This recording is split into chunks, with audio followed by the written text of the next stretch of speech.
ආයුබෝවන් ලෝක වටේ ප්‍රධාන පුවත් ප්‍රකාශයට ඔබව සාදරයෙන් පිළිගන්නවා. ප්‍රථමයෙන් පුවත් සිරස්තල.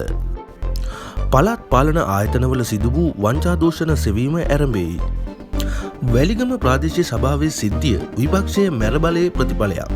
නීතිඥ චින්තක හේවාපතිරණ පවසයි. කච්චතිව් දූපතේ අයිතිය කිසිසේත් ඉන්දියාවට නොදෙන බව දීවර ඇමතිගෙන් ප්‍රකාශයක්. බදු නිසාවෙන් මුද්‍රිත පොත් මිල 20%කින් ඉහළට. පොලිසිය ලොකුපුටු කිහිපයකට ස්ථාන මාරුවක්. ඊශ්‍රායලය එවින් බන්ධනාගාරයට එල්ල කළ ප්‍රහාරවලින් 71ක් මරුට. ඊශ්‍රායල රජයට එරෙහිව එරට වැසියෝ පාරට බසී.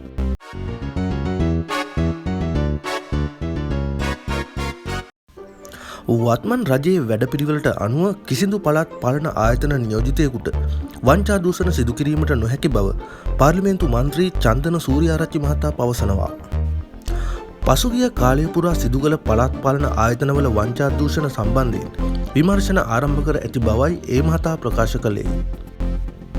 වැලිගම ප්‍රාදේශීය සභාවේ ඇති වූ නොසන්සුන්තාව විපක්ෂයේ මැරබලයේ ප්‍රතිඵලයක් බව නීතිඥ චින්තක හේවාපතිරණ මහතා පවසනවා. කෙසේ වෙතත් සමගි ජන බලවේගය විසින් වැලිගම ප්‍රාදේශීය සභාවේ සභාපති ධූරයට යෝජනා කර ඇති පුද්ගලයා ලියාපදිංචි අපරාධකරුවෙකු බවට එම සභාවේ ජාතික ජනබලවේගයේ මන්ත්‍රී කණ්ඩායම චෝදනා කරනවා. ජාතික ජනබලවේගයේ සභිකයින් දෙදෙනෙකු පැහැරගත් බව කියන සිද්ධිය සම්බන්ධයෙන් ප්‍රවෘත්ති සාකච්ඡාවක් පවත්වමින් එම මන්ත්‍රීවරුන් මේ බව සඳහන් කළා.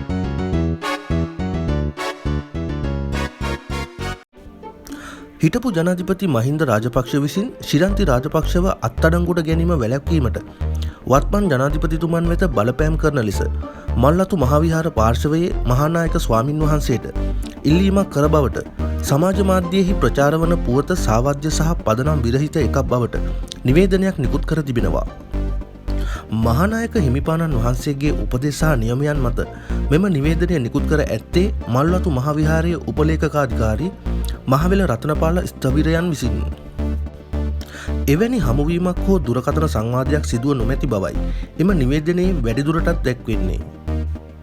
මෙවැනි අසත්‍ය සහ සාවද්‍ය පුවත් නිර්මාණය කරමින් හා ප්‍රචාරය කරමින් අනවශ්‍ය ජනකැලඹීමක් ඇති කිරීමට උත්සාහ දරන පුද්ගලයන් හා සංවිධාන සම්බන්ධයෙන් ඉදිරියේදී නෛතික ක්‍රියාමාර්ග ගැනීමට කටයුතු කරන බවයි එම නිවේදනයේ වැඩිදුරටත් සඳහන් වන්නේ.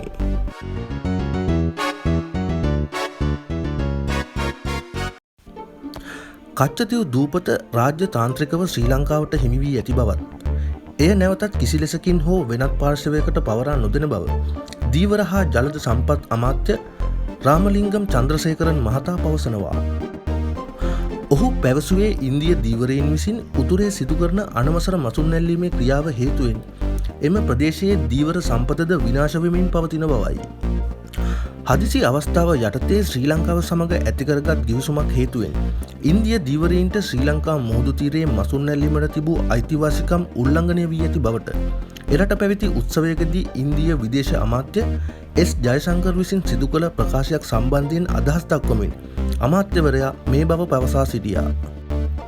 එහිදී අමාත්‍යවරයා පැවසුවේ ඉන්දිය මැතිවරණ කාල සීමාවන්හිදී කච්චතිව් දූපත සහ ඉන්දීය දීවරීන් පිළිබඳව නොයෙකුත් කතා එරට දේශපාලන වේදිකාවන්හි මතුවන බවයි.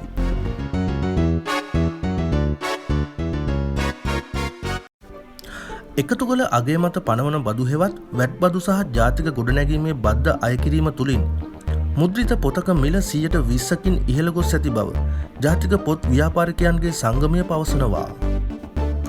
ජාතික පොත් ව්‍යාපාරිකයන්ගේ සංගමයේ වාර්ෂික සංවත්සරයට එක්වෙමින් ශ්‍රී ලංකා පොත් ප්‍රකාශකයින්ගේ සංගමයේ සභාපති සමන්ත ඉන්දිවර මහතා මේ බව ප්‍රකාශ කළා. මේ අතර රාජ්‍ය නිවේදිත නිලධාරීන් 5 දෙනෙකුට වහාම ක්‍රියාත්මක වන පරිදි ස්ථාන මාරු කිරීම හා පත්කිරීම සිදු කර තිබෙනවා. ජාතික පොලිස් කමිෂන් සභාවේ අනුමැතියට යටත්ව මේ සිදු කර ඇති බවයි පොලිස් මාධ්‍ය කොට්ටාශයේ නිවේදනයක් නිකුත් කරමින් සඳහන් කරන්නේ. ඒ අනුව අපරාධ පරීක්ෂණ දෙපාර්තමේන්තුවේ අධ්‍යක්ෂව සිටි ජ්‍යෙෂ්ඨ පොලිස් අධිකාරී HWIS මුතුමාල මහත්මිය ළමා හා කාන්තා අපයෝජන නිවාරණ හා විමර්ශන කාර්යාංශයේ අධ්‍යක්ෂක ලෙස ස්ථාන මාරු කර තිබෙනවා.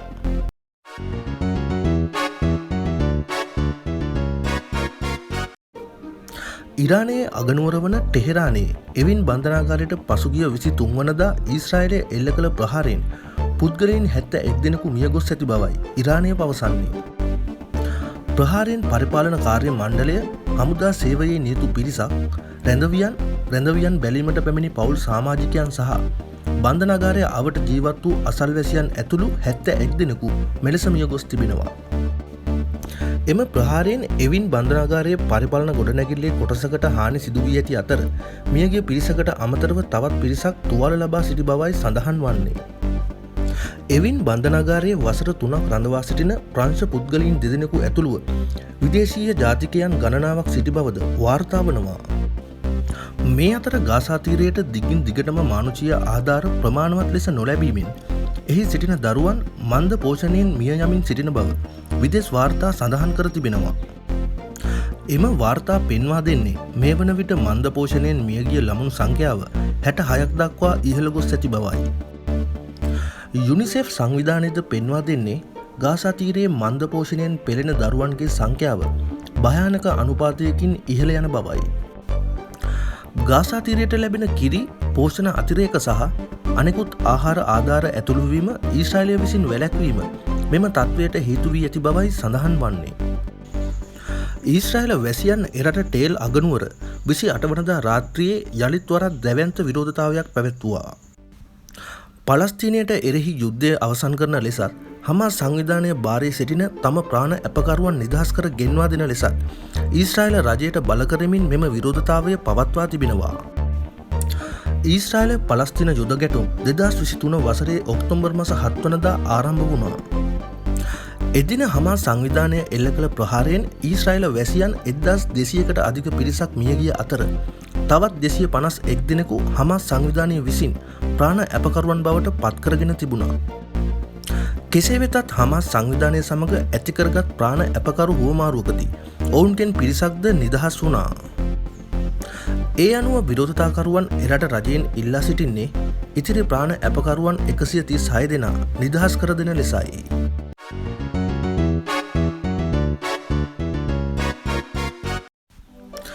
බොලිවුඩ් සුපිරිනලු ශාරුක් ඛාන් එළඹෙන අගෝස්තු 2 වෙනිදා පැවැත්වීමට නියමිත City of Dreams විවෘත කිරීමේ උත්සවයට සහභාගී වීමට ඉඩකඩ ඇති බවට තොරතුරු වාර්තා වනවා.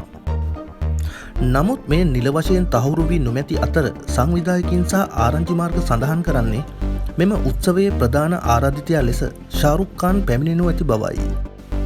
උණුසුම් පුවත් ලද සැනින් ගෙන එන ලෝකෙ වටේ YouTube නාලිකාව දැන්ම සබ්ස්ක්‍රයිබ් කරන්න.